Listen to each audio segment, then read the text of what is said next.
Hello, welcome to the last of the 8 webinars that cover DCFS's practice guidelines. We're going to finish up talking about assessment, and we want to remember that assessment is an ongoing process. So while there will be an assessment done early on, that assessment will get updated and changed throughout the life of the case because things change throughout the life of the case.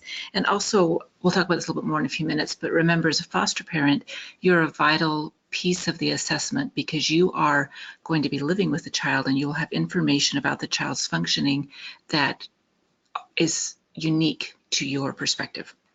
So there are several different kinds of assessments that are done.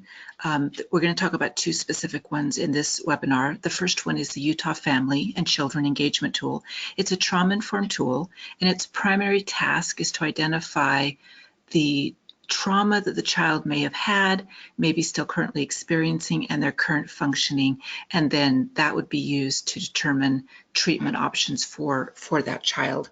Now, this graphic sort of illustrates the point that I made earlier, that it's an ongoing process, that while early in the case, the child may be assessed and their well-being may be assessed, as the case progresses and things start to come out, information comes out, some of the child's behaviors and struggles may start to be unmasked, which is a good thing because that means that they're starting to feel comfortable enough, safe enough to be able to express what's really going on with them, and they're not kind of in maybe more of a possum or flight mode. And so we expect to see behaviors emerge as kids are in care, and we consider that a positive. Plus, it gives us more information. So we now have more information about how the trauma may have affected the child and their functioning, and what are some things that need to be addressed in treatment.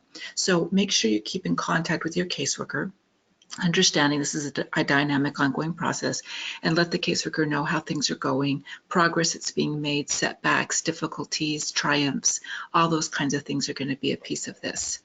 Another kind of assessment that is done is the placement level. So we talked briefly in one of the earlier webinars about the different levels of care, and there are 3 levels of care for children in what we call general foster care. There are 6 total levels, but the levels of 4, 5, and 6 are proctor level and residential care. And so those are generally levels that most of you as generally licensed foster families won't deal with. So in the beginning, most kids are going to come into care at level 1, possibly 2, and that's just because we just don't know a lot yet. And once these kids are in your care, as you start to see behaviors and struggles possibly emerge, you would let the caseworker know about those things as they may affect the child's level of care. Now, some families are concerned that if they express that they think the child might be level 1 or even 3, that they're going to be perceived as doing that just because that family will receive extra reimbursement. So a couple things about that. First, the extra reimbursement a family receives from level 1 to 2 or 3 is not really that big of a deal. So we don't really think people are doing this just to get more money, because it's not a lot of more money. And then also understanding that the assessment level of care is making sure the child's in the appropriate placement, but also that the placement that they're in is receiving the support and the training that those caregivers need in order to best support the child. So as we understand this child may be actually at a level 2 or 3, that's going to allow the caseworker to give more guidance and you to get more training and support so you can best support this child in your care. So don't hesitate if you feel like this child's needs actually may be greater than level 1, and let the caseworker know that. And then the caseworker will, conduct a new assessment to see if that level of care needs to be changed. Now, the level of care does not determine the actual placement, just the level at which a child is placed. Now, we talked briefly when we were discussing the reimbursements that if you do have a level 3 child in your care, either because no one knew the child was level 3 and all of a sudden, it's been determined they are, or I shouldn't say all of a sudden, but over time with emerging behaviors, or you want to proactively be available for kids who are level 3, there is additional training you can receive, and that's called the Healing Trauma Series, and it's offered across the state. And so you would contact your resource family consultant and potentially your regional trainer to talk about getting that additional training, so that if the level assessment determines this child is level 3, either that child can remain in your care or you would be eligible to take children who have been assessed at level 3.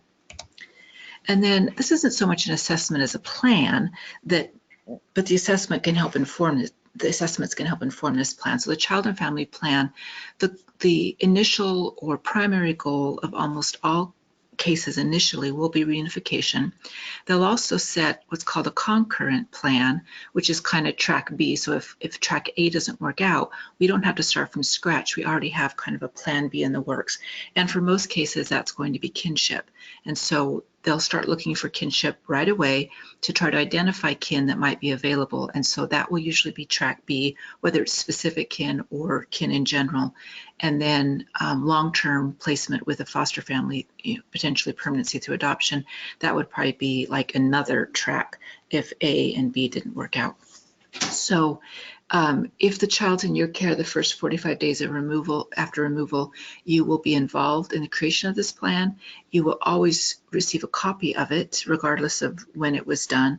And then any significant changes to this plan, you would be involved and aware of as well. And those child and family team meetings we talked about, this will be one of the things that will be addressed in those meetings, both reminders about it, changes to it, updates, those kinds of things. And then we are hoping that each one of our foster families will create their own family list of questions. So these next 2 slides, so once again, if you're listening only, you might want to pull out your phone or flip back to this screen on your computer and save these 2 slides to start your own list of questions. So you have the Jones family list of questions. So the questions on these 2 slides are going to apply to most families, but some of you have maybe specific situations that you are going to have questions that are different or in addition to what we have here. So go through these questions. Most of them will be applicable. Use that as the starting place for your list of questions, and then add any additional applicable questions that you would need to know about if this child is going to be coming into your home, in your family, in your circumstances, which will be unique from family to family. So take these 2 slides, save them, screenshot them, and then use them to begin. And when you get that first call, literally have this in front of you, whether it's on a screen or on a piece of paper, because that first call, that initial call, can be really emotional and overwhelming, and it's really easy to forget to ask everything you need to. So you want to have that list of questions in front of you so you can say, okay, and as the caseworker gives you information, you can kind of go through, check stuff off, and ask the additional questions that you need. And that way, when you're making a decision of yes or no, you're making the most informed decision at that moment you can. And hopefully that helps keep you from later on thinking, oh my gosh, why didn't I ask that? I meant to ask that. And of course, stuff will come up, because we don't know everything anyway. And so stuff will come up during the life of the case that, you'll need to get answered. And then the longer you're a foster family, you'll probably modify this list of questions, because things that maybe you didn't think about initially, you'll think about later, and you'll want to add those. So it's a really good practice to have this list. Now, the home-to-home book we did reference in a previous webinar, one of the earlier ones where we talked about the folders that you'll keep the healthcare information in, and you'll keep receipts in, and immunization records, and the child's artwork, and the award they get for winning the spelling bee. So you'll want to have this book because there's 2 things about it. One, there's information in it you need. So one of the most important pieces will be the healthcare history, and that helps you to be acquainted with just some basic information about the child's health history and possibly their families and any providers that have already been in the child's life. And then you'll also be required to keep information. So in the webinar on fostering healthy children, the nurse went over the health visit report, and you'll need to keep a copy of every single doctor and dentist visit the child goes to in there, whether it's that actual form or the doctor's notes that you put in there. If a child were to come to you from another placement, there should already be a health visit report for every visit that child had, medical visit that child had while in the care of that previous foster family. So the caseworker should bring this to you when they bring the child. But if they don't, they have 10 working days notice to get that to you. If they don't get it to you within that first week, shoot them a friendly reminder and, just say, hey, I know there's stuff I need to know and stuff I need to keep. So I'd like to have that so I can make sure I keep on track, on top of that. And a lot of families will just keep this with them all the time. So they'll put it in their to-go bag, because if you put the Medicaid card in there, you have extra copies of the health visit reports in there, you have the immunization history in there, you have all that kind of stuff, that if there's ever a situation in which you have to very quickly get the child to a doctor, or some other emergency comes up when you need certain information, like the placement verification letter that says, yes, you are the foster family entitled to have this child in your care, you have that information with you. So a lot of families will just kind of keep this in that to-go bag with them all the time. So keep that up to date, make sure you get it. And when the child leaves your home, then that book will go back to the caseworker, and the caseworker will disseminate information to the appropriate parties. We're going to talk briefly about placement changes. This is something we don't love, because probably systemically one of the things that happens to kids in care that is most harmful to them are placement changes. Now, sometimes placement changes can be good. So if we're moving a child from a non-related foster family to kin, because that kin is going to be the foster family for that child, or they're going to potentially adopt that child, that's a good thing, because we're getting these kids back with their family. So that's a placement that we expect to happen, and we are okay with happening. What we're more concerned about is children being placed in a foster family, kin or not, who decides that they either can't deal with the child or don't want to deal with the child, and then they ask to have them moved. Now, there are some situations in which this might be very appropriate. So there's a safety issue with the child in the foster family. Either they're at risk from maybe other kids in the home, or the child is a safety risk to other kids or animals in the home. So there may be times that initial foster care placement that gets made may not always be the best, and we do understand that. And so there is this procedure in place that does allow a foster family to let DCFS know that they do need to find another more appropriate placement for this child. This is called 10-day notice, and that's because you need to give 10 working days notice, and that's so that DCFS can find another appropriate placement to move that child to. Instead of, if you called and said, get this kid out of here right now, they would have to move that child to a temporary placement and then move them to a more permanent placement. So we're just adding up the moves for kids, and every disruption a child has increases the risk of disruption. And so we really, really need to cut down on the number of disruptions and moves kids have in their life. Like I said, systemically, it's one of the things that historically in foster care has harmed kids the most, and it's something we are concerned about. So let the caseworker know early on if there are concerns or issues or you need more resources. Our goal is to provide enough support to families that they don't disrupt on kids and they don't feel like they need to. Obviously, sometimes even with good support, it still may happen. So just let the caseworker be aware of what's happening, so that if and when you do have to give the 10 working days notice, it's not a total surprise to them. And then if the DCFS chose to move a child to another placement, once again, in the case of kin, or in the case of reunification, or they're maybe moving to an adoptive home, usually that's going to also be kin. In those cases, as the foster family, you're not going to have a lot of recourse. Those exceptions are built into these guidelines, that in those cases, DCFS has the right to move the kids. Now, hopefully they're still moving the kids planfully and they're giving you notice about that. And you can certainly object to how they do it, but you really won't be able to prevent the child from leaving your home. And now, in the case of moving a child from one foster home to another non-related foster home, you would be able to appeal that if you felt the reasons they were moving the child weren't in the child's best interest.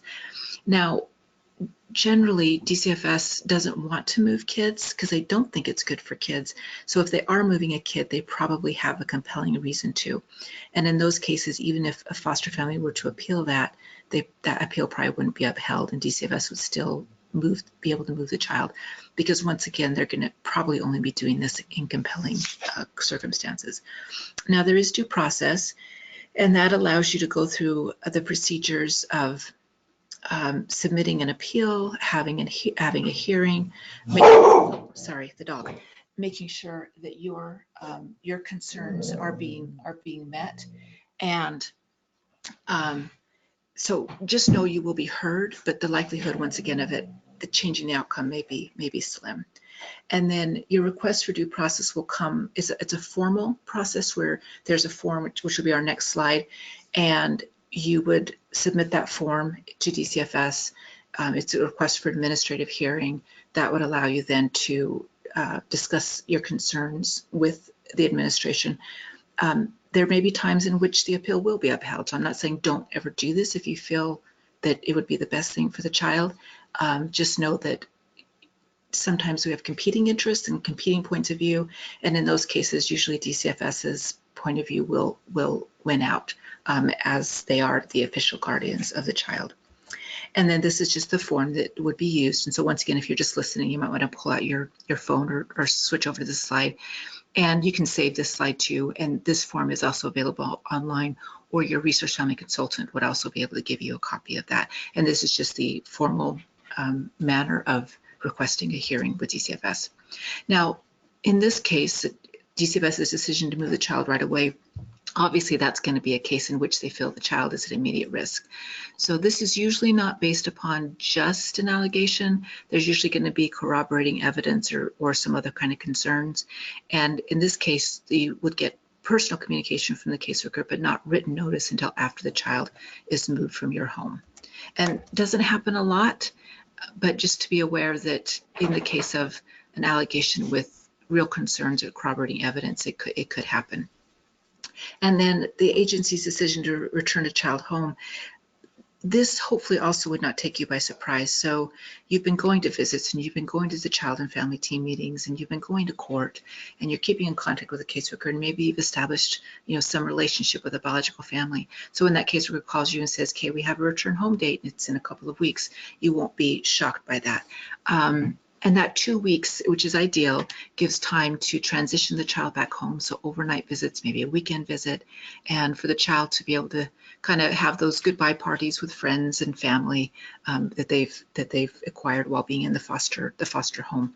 So know that this is the process for that. Now you can also appeal this. Once again, highly unlikely that would change. If you had some really compelling reasons, hopefully that would have been already expressed before you ever got to this point.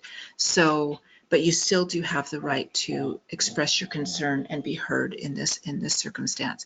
Now, if the child has been in your home for at least 2 years, you actually can go to court and appeal before the court to have the child not removed from your care. But that would be fairly rare. Most cases are resolved before those 2 years, and so it would be not very common that the child would be in your care that long and then have something like this happen.